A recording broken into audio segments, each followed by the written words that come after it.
गांव के एकदम कोने पर एक बरगद का पेड़ खड़ा था। प्राचीन और विशाल, सदियों से वो वहां ऐसे ही खड़ा था। इसकी जड़ें धरती में गहरी फैली हुई थी और इसकी शाखाएं टेढ़ी मेढ़ी उंगलियों की तरह आकाश की ओर बढ़ी हुई थी। गांव वालों का मानना था कि यह प्रेतवाधित है।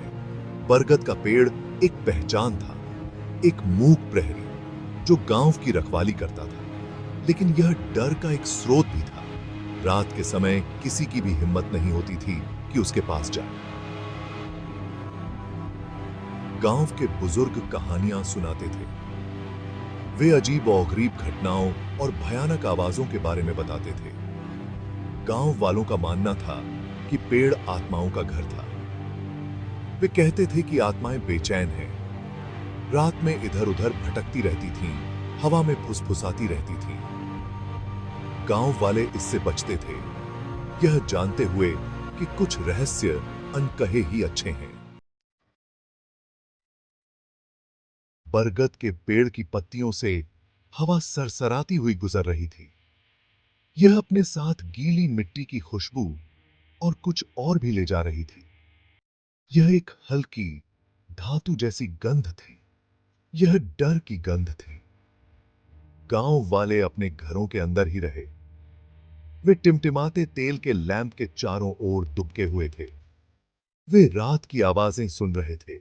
बरगद के पेड़ के बारे में कहानियां पीढ़ी दर पीढ़ी चली आ रही थीं। हर बार सुनाने से डर का एक नया पहलू जुड़ जाता था। लोगों के गायब होने की कहानियां थीं। रात में पेड़ के बहुत करीब जाने के बाद वे बिना किसी निशान के गायब हो गए थे। सूर्यास्त के समय फुसफुसाहट शुरू हुई और रात होते होते यह तेज होती गई। कुछ लोगों ने कहा कि यह मृतकों की आत्माएं थीं जो संवाद करने की कोशिश कर रही थीं। गांव वाले दूरी बनाए हुए थे। उनके दिल प्राचीन वृक्ष के प्रति भय और सम्मान के मिश्रण से भरे हुए थे। सालों पहले कुछ जवान आदमियों ने अपनी हिम्मत आजमाने की सोची। वे साबित करना चाहते थे कि बरगद के पेड़ के बारे में कहानियां सिर्फ कहानियां हैं। वे अंधेरे में चले गए। उनके पास अपनी दिलेरी के अलावा और कुछ नहीं था। वे हंसे और मजाक किया, अपने डर को छिपाने की कोशिश कर रहे थे। चांद बादलों के पीछे छिपा हुआ था। एकमात्र रोशनी उनके द्वारा लाई गई टिमटिमाती लालटेन से आ रही थी। हवा में गीली मिट्टी और सड़न की गंध थी। आदमी बरगद के पेड़ के विशाल छत्र के किनारे पर पहुंचे। वे रुक गए। उनकी हंसी उनके गले में फंस गई। एक एक करके आदमी बरगद के पेड़ की छाया में चले गए। वे अंधेरे में समाते हुए आंखों से ओझल हो गए। उनमें से केवल एक ही आदमी बाहर निकला, पीला और कांपता हुआ। उसकी आंखें दहशत से फैली हुई थीं।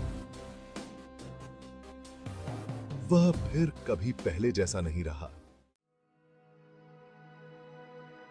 उस भयानक रात के बाद जो अकेला बचा था, वो फिर कभी दिमागी तौर पर ठीक नहीं रहा। वो गांव में घूमता रहता, खुद से बुदबुदाता रहता। वह लोगों की ओर इशारा करता और उन भयावह चीजों के बारे में चिल्लाता जो उसने देखी थी।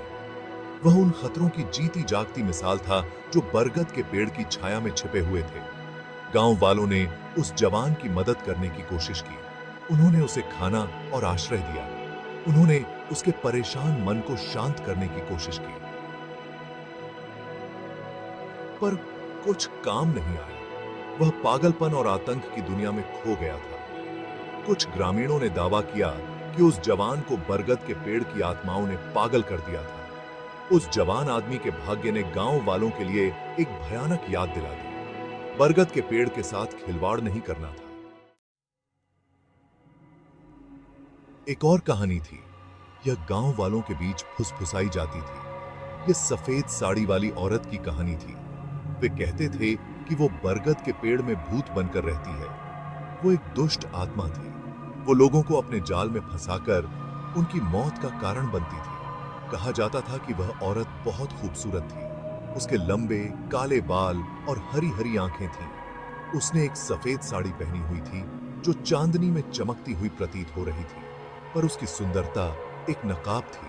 यह द्वेष और निराशा से भरे दिल को छुपा रही थी। वह रात में लोगों को दिखाई देती उन्हें बरगद के पेड़ की छाया में चलने का इशारा करती। जो लोग ऐसा करने के लिए इतने मूर्ख होते थे, उन्हें फिर कभी नहीं देखा गया। गांव वाले सफेद साड़ी वाली औरत से डरते थे। बरगद के पेड़ ने गांव पर एक लंबी छाया डाली। यह उस डर का भौतिक प्रतिरूपण था जिसने ग्रामीणों के दिलों को जकड़ रखा था। वे रात को अपने घरों से निकलने से डरते थे। वे पेड़ की बात करने से भी डरते थे। गांव कभी खुशी और हंसी का ठाना हुआ करता था, अब यह भय और खामोशी में डूबा हुआ था। गांव वाले अपने दैनिक जीवन को भय के साथ जीते थे। वे जानते थे कि बरगद का पेड़ हमेशा देख रहा है, अपने अगले शिकार की प्रतीक्षा कर रहा है। गांव के बुजुर्गों ने एक पंचायत बुलाई। उन्होंने कोई उपाय खोजने की कोशिश की, बरगद के पेड़ के श्राप को तोड़ने का कोई रास्ता खोजने की। उन्होंने धार्मिक पुरुषों और संतों से सलाह ली, पर कुछ काम नहीं आया। ग्रामीण फंस गए थे, अपने ही घरों में कैदी बन गए थे। एक दिन एक अजनबी गांव में आया। वह एक जवान आदमी था, लंबा और मजबूत। वो एक झोला और एक लाठी लिए हुए था। उसका चेहरा दयालु था और उसकी आंखों में दृढ़ संकल्प की चमक थी। उसने प्रेतवाधित बरगद के पेड़ के बारे में कहानियां सुनी थीं। वो मदद करने आया था। गांव वाले उस अजनबी के इर्द गिर्द जमा हो गए। उन्होंने उसे उन भयावह चीजों के बारे में बताया जो उन्होंने देखी थी। उन्होंने उसे लापता लोगों और सफेद साड़ी वाली औरत के बारे में बताया। उन्होंने उससे विनती की कि वह चला जाए, खुद को उसी किस्मत से बचाए। अजनबी ने उनकी कहानियां धैर्यपूर्वक सुनी। उसने उस बुराई का सामना करने का फैसला किया जो बरगद के पेड़ में रहती थी। उसने गांव वालों से कहा कि वह रात पेड़ के नीचे बिताएगा। उसने उनसे उनके भरोसे और उनकी प्रार्थनाओं के लिए कहा। जैसे ही सूरज डूबने लगा, अजनबी बरगद के पेड़ के पास गया। वह अपने साथ एक कंबल, एक लालटेन और एक छोटा सा थैला लिए हुए था। उसने एक गहरी सांस ली और पेड़ की छाया में कदम रखा। हवा ठंडी हो गई। अजनबी ने अपनी रीढ़ की हड्डी से एक ठंडक महसूस की। वह पत्तों से सरसराती हवा को सुन सकता था। यह हंसी की तरह लग रहा था। उसने अपना कंबल पेड़ के नीचे बिछाया। उसने अपनी लालटेन जलाई, जिससे अंधेरे में रोशनी का एक छोटा सा घेरा बन गया। वह बैठ गया और अपनी आंखें बंद कर ली। उसने उन कहानियों को अपने दिमाग से निकालने की कोशिश की जो उसने सुनी थी। वह जानता था कि डर उसका दुश्मन है। उसे मजबूत होना होगा, उसे बहादुर बनना होगा। अजनबी अपनी आंखों से अपने आसपास पर नजर रखे हुए था। वह बरगद के पेड़ की शाखाओं से हवा के गरजने की आवाज सुन सकता था। टिमटिमाती लालटेन की रोशनी में परछाइयां नाच रही थीं और इधर उधर घूम रही थीं। उसे एक उपस्थिति, ठंडी और खतरनाक, अंधेरे में छिपी हुई महसूस हुई। अचानक तापमान बहुत तेजी से गिर गया। लालटेन टिमटिमाई और बुझ गई, जिससे अजनबी अंधेरे में डूब गया। वह अपने चकमक पत्थर और लोहे के लिए लड़खड़ाया। उसका दिल उसकी छाती में तेज हो रहा था। एक ठंडी हवा उसके चारों ओर घूम रही थी। उसका नाम फुसफुसा रही थी। उसे एक धीमी, दर्द भरी चीख सुनाई दी। ऐसा लग रहा था जैसे वो पेड़ के बीच से आ रही हो। यह उदासी, क्रोध और निराशा से भरी आवाज थी। उसने अपनी रीढ़ की हड्डी से एक ठंडक महसूस की। तभी उसने उसे देखा। सफेद रंग की एक आकृति अंधेरे से उसकी ओर सरकती हुई। वो डर के मारे जम गया था। न तो हिल सकता था और न ही बोल सकता था।